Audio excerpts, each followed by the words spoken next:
Most evidence is meant to be silent. These were not. Before fingerprints, before photographs, before conclusions written in ink that outlived the truth, there were the cuffs. Cold steel. Standard issue. Unremarkable. They were made for restraint, for the precise moment when chaos ends and justice takes physical form. But some tools remember the nights they were needed and never used. This is the case of Homicide Sergeant Tallet's handcuffs. This is a true paranormal case file number HT32911. An object present at the threshold of justice, then abandoned there. The following content contains material that may be disturbing to some viewers. This case involves themes of violence, authority misuse, and unresolved death. What you are about to see is presented for documentation and narrative purposes only. Viewer sensitivity varies. This video case contains imagery and themes of force, failure, and the moment justice paused and did not return. Those sensitive to such material should turn back now. The cuffs speak. I was cold when they took me from the car. Cold from disuse, from waiting in the dark curve of a seat, from nights that passed without purpose. Steel remembered stillness, the way flesh remembers fear, the way a room remembers the sound that never quite leaves it. They snapped me shut once, out of habit, not necessity. A reflex learned long before thought. Metal met metal. The click echoed wrong. Too loud, too eager.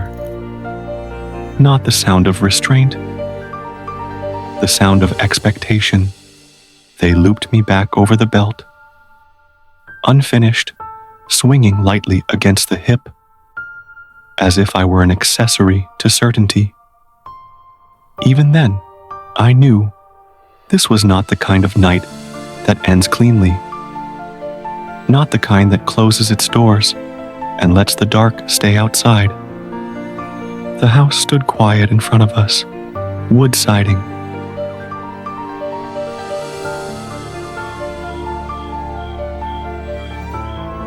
Narrow steps worn thin by repetition. A porch light left on, burning without purpose, casting more questions than answers. The kind of place where gunfire doesn't travel. It doesn't echo. It doesn't flee. It settles. Into walls, into soil, into memory. I felt it before they did. Before the voices changed. Before the pause grew heavy. Something inside had already finished screaming. They crossed the line they'd drawn in string and instinct. A boundary made more for comfort than containment. Shoes scuffed dirt. Gravel shifted. A voice muttered procedure. Half remembered, half recited. Another corrected him. Quieter. As if volume alone might wake something.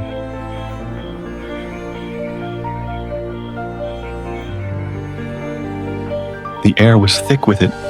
Copper. Damp leaves. Blood. That metallic aftertaste of violence, with nowhere left to go. No throat left to burn. I swung gently at his hip as he moved. Back and forth. Back and forth. A pendulum without a crime to finish. Each step carried me closer to where I should have been used. To wrists. To to resistance, to the end of uncertainty. But no one reached for me. They knelt instead.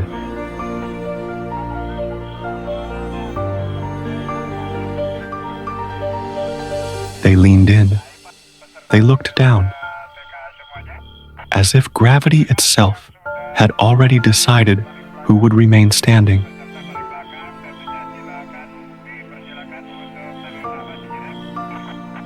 The body lay outside in the grass, where the truth had stopped running, where momentum failed, where choice ended.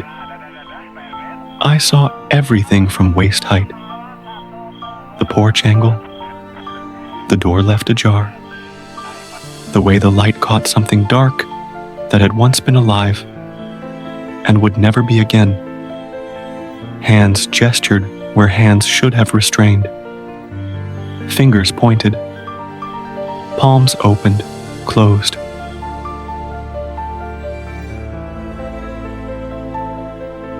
Names were spoken too quickly. 3 syllables, then another, as if speed might make the right one stick, as if certainty could be manufactured by saying it first. I waited. I am made for endings. For the moment motion becomes still. For the instant choice collapses into compliance. That moment hovered, shook, breathed, and then it passed, and I remained open.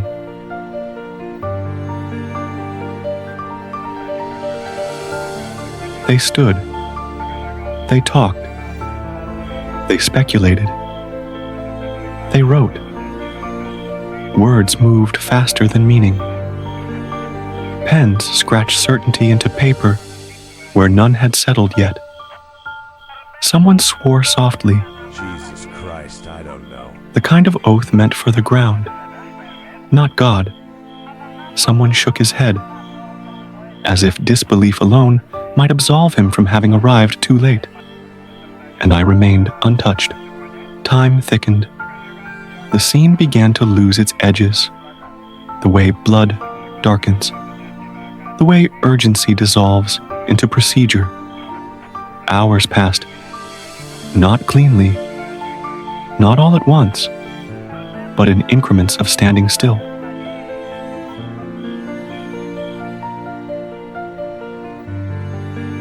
By the time I was lifted, the moment had already decayed into memory and paperwork.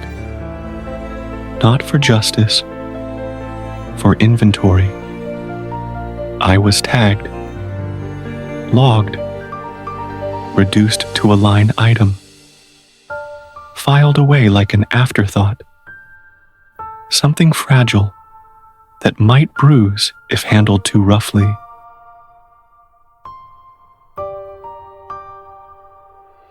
As they carried me back to the car, I caught my reflection in the car window, clean, polished, unfinished, no fingerprints, no resistance, no story closed.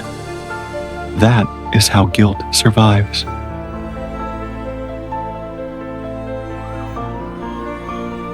Gunfire fractures time. It breaks moments into shards. People expect guilt to flee when that happens, to run, to scatter, to betray itself with motion. Sometimes it stays. Sometimes it watches, counts breaths, measures pauses, rehearses innocence until the words fit like a borrowed coat. I waited. One cried, too openly, as if grief might be mistaken for proof. One stared too hard at the ground, studying dirt as though it might answer back. One asked questions no one had asked yet, careful ones, positioned just ahead of suspicion. I felt it near their wrists, the place where certainty tightens.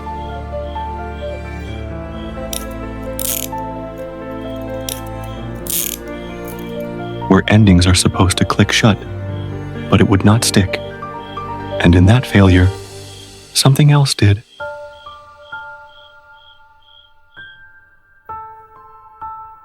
They were separated, questioned, placed beneath lights too bright to be kind and not bright enough to reveal truth.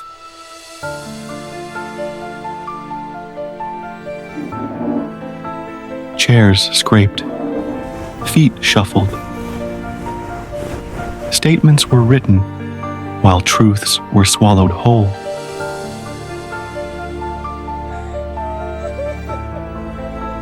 This was the moment. This was when Steele should have closed. When the night should have simplified into cause and consequence, into wrists and weight, into an ending that made sense. But something slipped. Evidence refused alignment. Words contradicted without collapsing. Angles pointed everywhere except forward.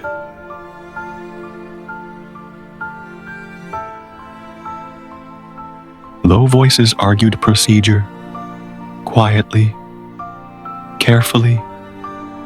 Not enough. Not yet. We can't hold them. Hope drained from the room without ceremony. One by one, released.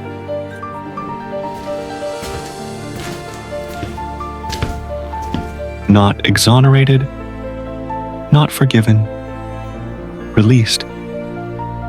Wrists passed inches from me. Warm, bare, unmarked. Each step away felt like a misfiled document, sliding deeper into a drawer no one intended to reopen.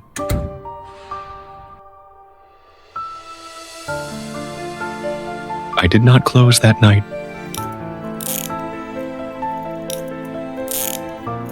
They logged me anyway, cleaned me, wiped the blood I never touched from the idea of me.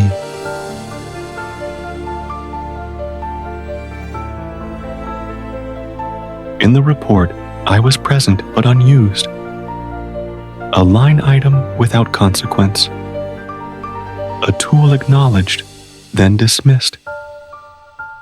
But the victim could see. He knew who had done this, and he was silenced before certainty could harden.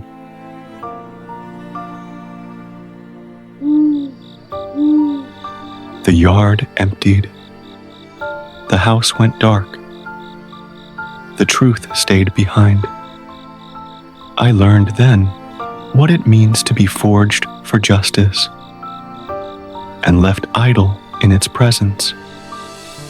It is not silence that haunts me. I haunt injustice.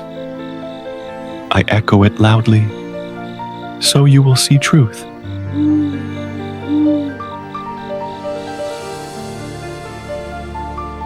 Steele waits where justice hesitates, not anger born, not driven by hate, not cruel in form, not shaped to deceive, only unfinished, taught to believe. When hands are freed before truth's decree, guilt learns to breathe, to wander free. When truth is denied its final say, it finds another voice, another way. Some tools remember what they were for. Some cases refuse to sleep or close the door. And some nights never truly are done, because someone was meant to be restrained and never was.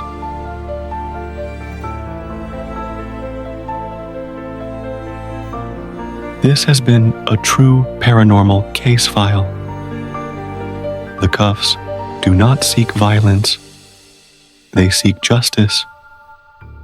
And until the right hands are taken, they will continue to appear. Cold, clean, unfinished. Because the dead remember, and Steele does too. If these stories matter, if truth left in the dark deserves a witness, please like, share, and subscribe. These are not just ghost stories. They are memories. echoes of what once was, or what still may be. They exist because something was left unfinished, a question unanswered, a truth misdirected, a justice delayed. When cases are closed without closure, the truth finds other ways to speak, and until it is heard, it will continue to surface. Silence protects no one. Good night.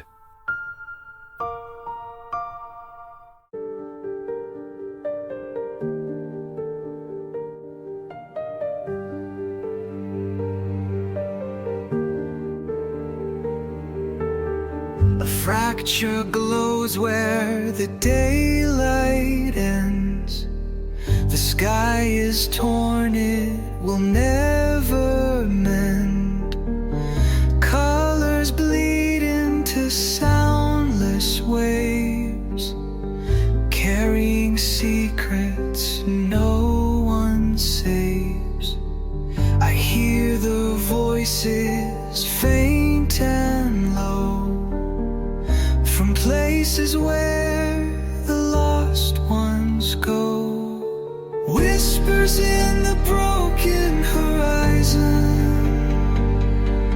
shadows drift where the light is gone. Stories carved in the fading silence, calling me as the night moves on.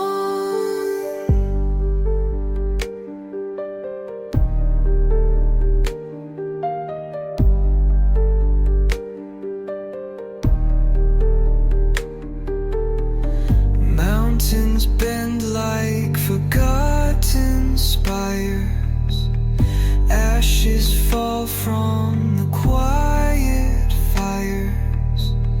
Every star is a shattered glass, echoing truths that cannot last. The air is trembling, cold and near. I feel their presence, sharp and clear. Whispers in the broken horizon, shadows drift where the light is gone. Stories carved in the fading silence, calling me as the night moves on.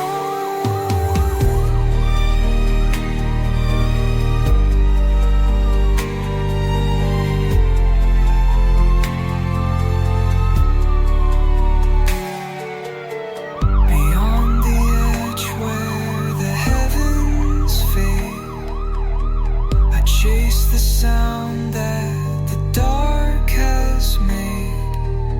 Through every crack in the sky so wide, the whispers lead from the other side. Whispers in the broken horizon.